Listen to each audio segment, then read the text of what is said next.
Hey, what is up, guys? Flex Media here, bringing you yet another video on Dragon Ball Z Dokkan Battle.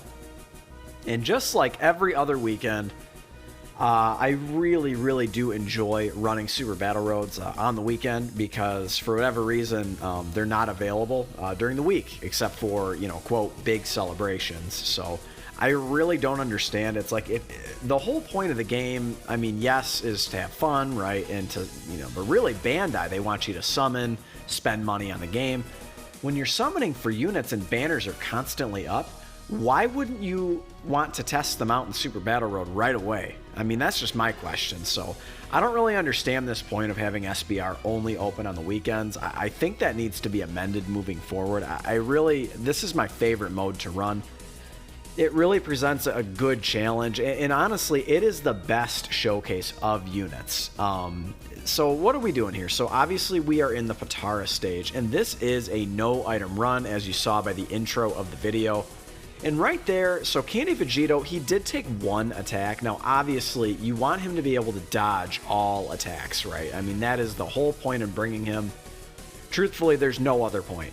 He can stun as well, so that's another big part of his card. That is the other good part about his card, is I believe he has a medium chance to stun, and then he also stacks attack and defense, which is useful to a degree, especially if you can get him a few additional attacks.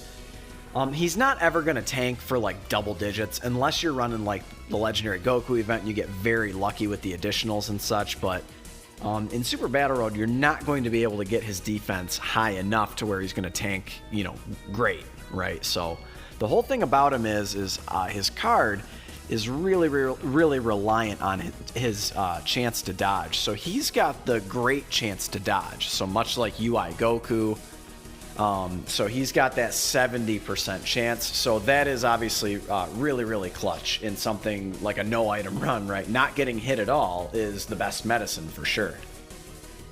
So, one thing, just all you can really ask of Candy Vegito is that he holds up his end of the bargain. You need him to dodge, roughly 7-8 times out of 10.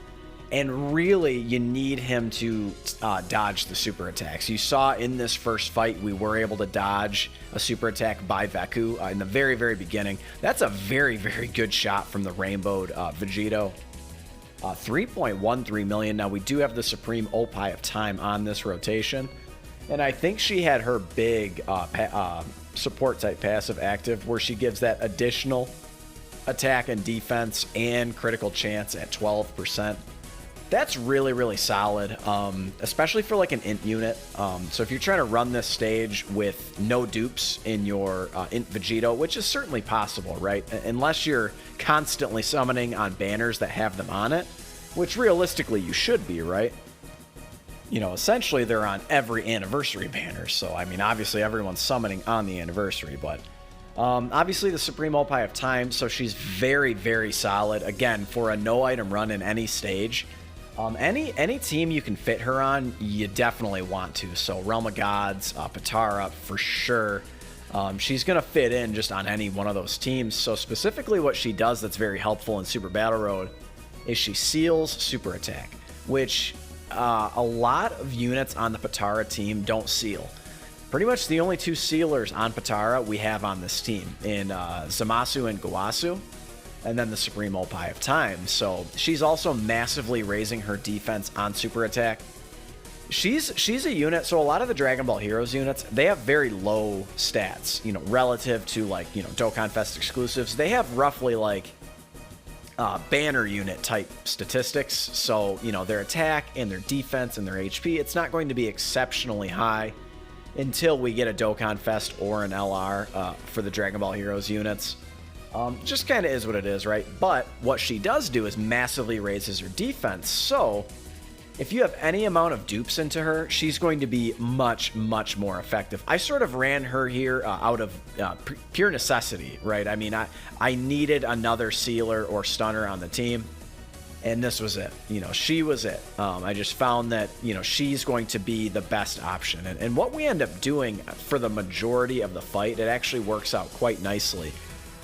Because the first two fights, they only have 2 enemies.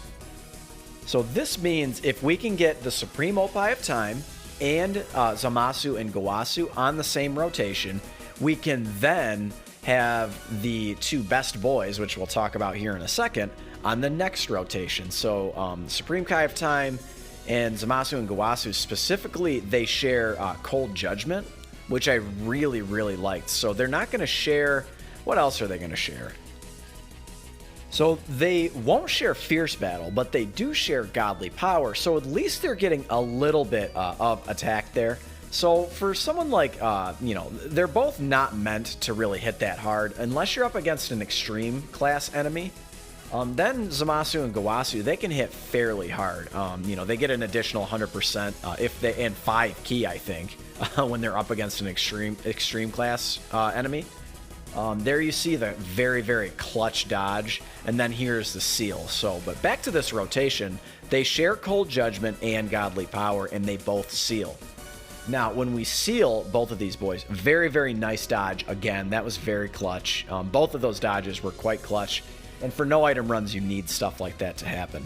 So now we have both of them sealed, and then actually what happens, so we did get hit type disadvantage there, but for 33k, for a 0 dupe 55% Supreme Kai of Time is not bad. I mean, honestly, and the reason for it is Supreme Kai of Time, so she's getting Cold Judgment from Zamasu and Gowasu, and she's getting their 70% defensive buff that they provide the whole rotation, and she's massively raising her defense on Super, so what happens is she's able to tank anything that is not a type disadvantage attack. So she'll take a little damage on super attacks, but we don't have to worry about that if we're keeping them sealed.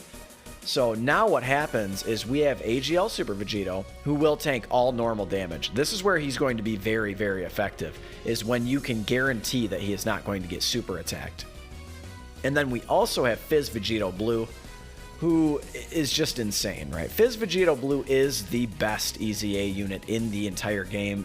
Don't at me. They're honestly, like, if you disagree, I'm sorry. I think you're wrong. I just really do. I guess maybe you could say Int Janemba. Int Janemba's pretty good. Tech Golden Frieza's pretty good. Honestly, they're not nearly as good as this dude. The amount of damage that this dude can do, if you accompany that with the defense he's able to do, greatly raises attack and defense on his super. And right here, we just did it twice. Do we get it a third time? I don't recall. We do indeed get it a third time. So right there, he just spit out essentially, 4.6 million attack stat if you combine it all. And then actually, we're getting extra damage from counters. And then right here, I believe we are able to take down Gogeta. So now all we have to do is worry about sealing Gotenks. We're going to seal them on this turn, and then hopefully we'll be able to do a little damage with the Vegito unit, and then we'll be able to finish him off the next turn, I think is what happens. But, hard to know, right? You're just running these, and in the heat of the moment, you don't remember everything. But, so anyway, guys, a couple of really, really solid rotations. Again, a very, very nice dodge. If you can get Gowasu and Zamasu to dodge, man, they are just so effective. They're really, really not strong defensively or offensively. It's just that ability to seal on the teams they're on is just so clutch, because there's so few units on Realm of Gods, on Potara, that do what they do. And if you can get them to dodge, I'd probably recommend going dodge in the potential system as well, because that's where they're going to be the most effective, is when they don't get hit at all. Because they're only getting that 70% defense on their banner unit stats, so it's not stupendous, right? They are going to get hit hard in category Super Battle Road, not having their guard active and such. So then here we go. So what I'm hoping, or what I already know, is that Gotenks is sealed. So again, we do not have to worry about AGL Super Vegito. He's going to tank all damage, all normal damage he is going to tank. So as we know, he can be quite vulnerable on the super attack.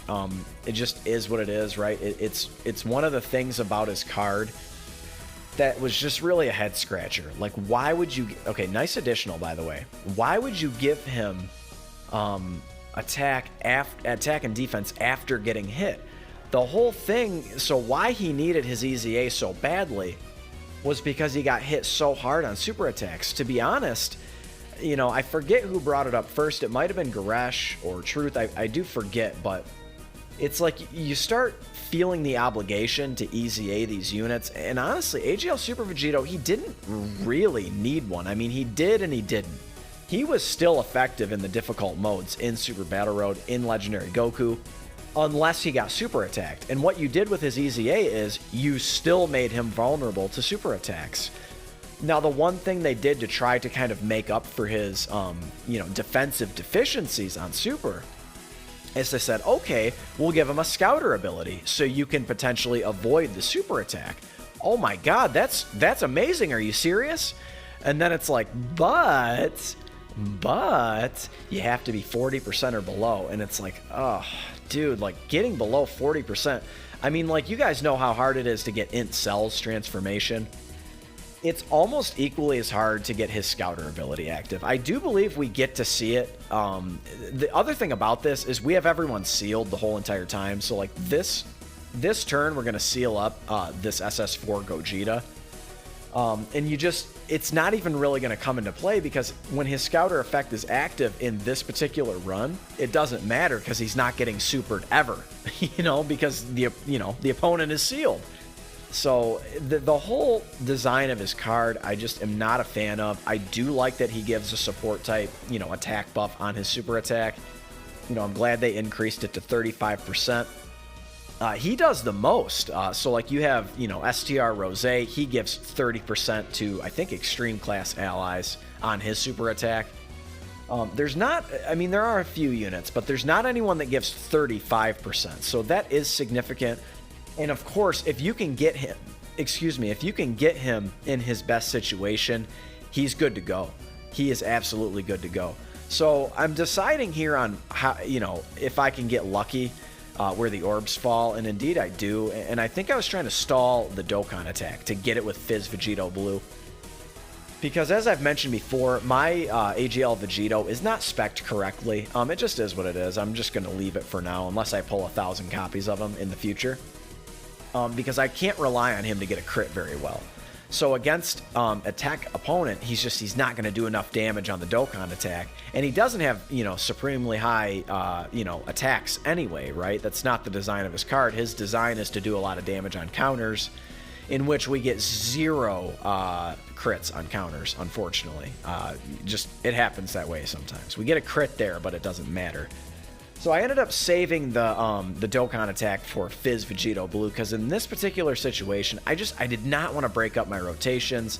Sometimes I am stubborn in that way, even though I probably should have to get the Vegito, the Int Vegito on rotation. I don't know really what I was thinking. I really should have just broken up the rotation. It wouldn't have been a big deal. I'm just such a fan of that rotation. It is just so powerful. Their ability to dish out damage is unheard of. It's just godly. It really is. And he was able to get like a decent shot there. It's a shame he couldn't have crit, and we didn't get the additional super attack. So that was a real bummer as well. So we're not taking double digits on his attacks. So this Gogeta, the SS4 Gogeta, can hit so damn hard. Very, very hard. So you have to be careful. So like right here is a good example. So like actually the last rotation, I pushed the Supreme Opie of Time off of rotation for this exact situation. So I wanted to put the Int Vegito, and this one's rainbowed, by the way. I wanted to put him in harm's way because I knew that we weren't going to be able to seal him right off the bat.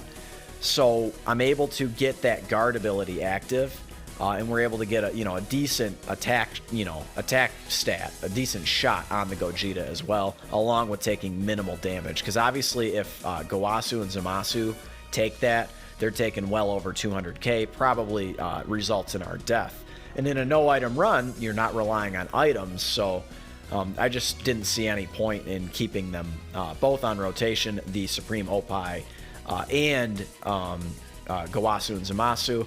We really only needed one sealer per rotation, or really just on one rotation because we only have one opponent. So hopefully I spit all that out correctly. Sometimes I get to going, a mile a minute here. Now, again, that is unfortunate right there. He did not dodge a single attack. And now, all of a sudden, I'm going from feeling really good about this run. Like, we almost have it in the bag here. He's below half health, to feeling really bad about this. Now, the only good thing is that he is sealed.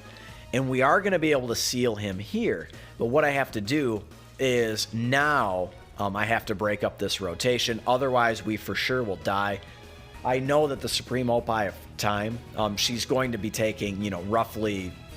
I thought maybe we were dead here, but this was my best course of action. I thought she would be taking, roughly 70k on a normal, and I think she ends up taking 65k, so, ever so slightly exceeded my expectations. And we do end up being able to survive. So it ended up working out, but boy, was this scary. We're 15% health right now. That is not a position you really want to be in. And instead of going out with a roar, okay, so there's the seal, 63k. So if we would have kept her in that last slot, she'd have taken 63k per normal, and then we would have definitely died. So now I'm able to get... okay, do I get the additional super? No, but we're tanking because we have the Supreme Opie of Time on rotation, providing that additional either 30% or 42% attack and defense. So we're able to tank everything here. So that was really cool. And then Fizz Vegito Blue gets a ton of counters here, and we're able to just do some really good damage. That was a solid chunk of damage, dude. This Gogeta has like 20 million health or something insane. And then obviously we're going to tank all damage here. Now, I do need to be careful on this next turn. Just consider, keeping in mind where I keep my my units, right? So I have to keep that Int Vegito in harm's way. Otherwise, we will definitely die because, AGL Super Vegito, he doesn't do a ton of damage without crits, unfortunately. And then here we go. This should be able to finish it. However, check this out, man. You'd think that we'd be all right, except look at how the key fell. Are you kidding me? Are you kidding me? So I'm able to almost get 2 super attacks, and am I able to seal? No, I am not. And I start to, have a panic attack inside. I said, oh my God, we got this far just to lose. Well, good thing that he was sealed, or obviously, we would have met our untimely death. And then luckily at the end here, so Zamasu and Gowasu, they are able to get a very clutch dodge right there. Boom. Because otherwise we're obviously dead. And now at this point, he's not attacking in that first slot, so we're going to be able to clean up with, Fizz VB here. And guys, we were able to, get the victory here. And it was not easy.